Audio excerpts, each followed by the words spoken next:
Чуварот на државните пари, институција што треба да го лови незаконското трошење, Државниот завод за ревизија цела година нема прв човек. Каде е закочена работата, спикерот Талат Џафери не упати да го прашаме председателот на Собраниската комисија за избори и именувања, Илија Димовски. Тој пак вели дека по таа точка расправата веќе била отворена, но еден од кандидатите за кои се усогласиле партиите не ги исполнил потребните услови. Чекам пратеничките групи да се усогласат за друг кандидат кој ќе ги исполнува условите и да ми дадат сигнал, пошто јас ќе ја презакажам седницата на Комисијата за избори и именувања.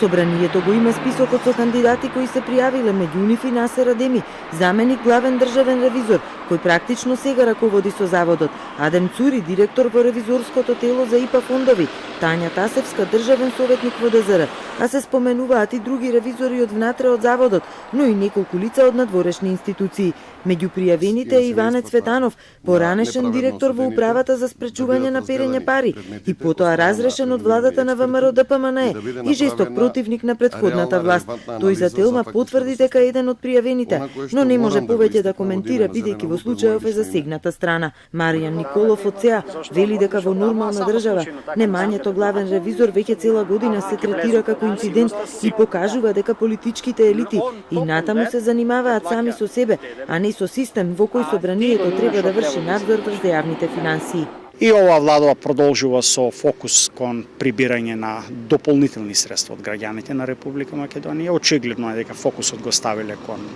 зголемување на даночната база и прибирање на што повеќе фискални приходи, при што ефикасноста на трошењето на јавните средства е оставено на Господ и самиот избор и имињата на кандидатите за главен државен завод за ревизија беа ставени во тајност, што е лошо за иднината на тој што ќе биде избран како главен државен ревизор, бидејќи тој всушност ќе